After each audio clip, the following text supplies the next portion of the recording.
తాకట్లో ఉన్న మీ బంగారాన్ని విడిపించి ఆ రోజు ఆన్లైన్ రేటుకి కొంటాం. Sharma gold company.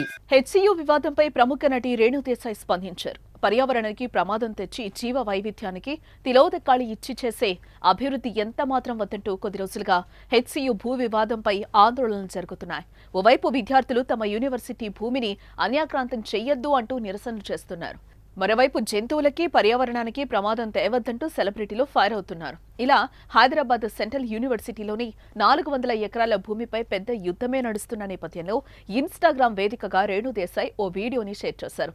దయచేసి ఆ 400 ఎకరాల్ని వదిలేయాలి అంటూ సీఎం రేవంత్ రెడ్డిని వేడుకున్నారు. ఇది మన ముఖ్యమంత్రి రేవంత్ రెడ్డి గారికి హృదయపూర్వకంగా చేస్తున్న ఓ విన్నపం. నాకు 2 రోజుల క్రితం హెచ్సియు వివాదం గురించి తెలిసిందే. కొన్ని విషయాలు కూడా అడిగి తెలుసుకున్నాను. అందుకే ఈ వీడియో చేస్తున్నా. సార్, ఒక తల్లిగా నేను మిమ్మల్ని కోరుతున్నాను. నాకు ఎలాగో 44 ఏళ్ళు వచ్చేసాయి. రేపో మాపో పోతాను. కానీ నా పిల్లలు, మన అందరి పిల్లల భవిష్యత్తు మనకి ముఖ్యం. మాకు ఆక్సిజన్ కావాలి, మనకు నీళ్లు కావాలి. అయితే అభివృద్ధి అనేది 100% ముఖ్యం. అందులో ఎలాంటి అనుమానం లేదు. మనకి ఐటీ పార్క్స్, ఎత్తైన భవనాలు అన్నీ కావాలి. కానీ 1% వీలైనా సరే ఈ 400 ఎకరాల్ని మాత్రం వదిలేయండి. ఈ రాష్ట్రానికి చెందిన పౌరురాలిగా మిమ్మల్ని వేడుకుంటున్నా, దయచేసి దీన్ని వదిలేయండి. మనకి కావాలంటే చాలా ఖాళీ ప్రదేశాలున్నాయి. వాటిని అభివృద్ధి చేయండి. మీకు చెప్పేటంత స్థాయి నాకు లేదు. మీ ముందు నేను చాలా చిన్నదాన్ని, మీరు చాలా అనుభవం ఉన్న వ్యక్తులు. ఈరోజు ఒక తల్లిగా నేను వేడుకుంటున్నా, ప్లీజ్ ఒకసారి ఆలోచించండి. అభివృద్ధికి నేను వ్యతిరేకం కాదు. ఒక నగరం అభివృద్ధి చెందడం వల్లే మనం ఇక్కడ ఉన్నాం. కానీ ఆ 400 ఎకరాలు మాత్రం వదిలేయండి. మనకి ఆక్సిజన్, చెట్లు, నీళ్లు, జీవ వైవిధ్యం అంతా చాలా ముఖ్యం.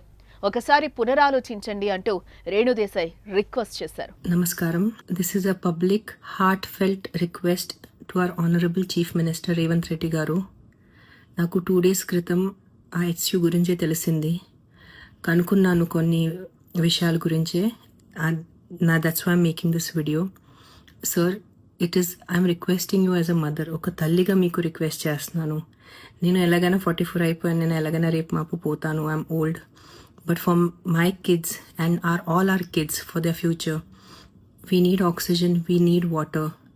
Yes, development is 100% necessary. There is no doubt. We need our IT parks, we need our tall skyscrapers, we need our buildings. But ఈ 400 acres కుదిరితే ఏదైనా, if there is any possibility, if we can stop it, I'm begging you as a citizen of your state, of your city, sir ఏదో ఒకటే try చేయండి sir, please. If you can. మన దగ్గర ఇంకా చాలా, I think we have thousands of barren land which we can develop.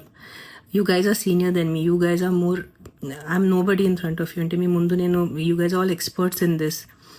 But ఒక తల్లిగా ఈరోజు నేను రిక్వెస్ట్ చేస్తున్నాను. ఒక పర్సనల్గా నాకు దీంట్లో ఇది లేదు. Because as I said, I'm old now. Please ఒక్కసారి ఆలోచించుకోండి. Yes, development is necessary. I'm not saying no. We are all here because of the develop cities. But ఆ 400 acres కాకుండా, because we definitely need oxygen, we need trees sir, we need our ecosystem around us. Please rethink. It's a heartfelt request to all the officers, all the ministers. As a mother, I'm requesting you, please try to rethink this. If it is possible, it would be a great, huge help, and it's like we will have a lot of gratitude for you, sir. Thank you.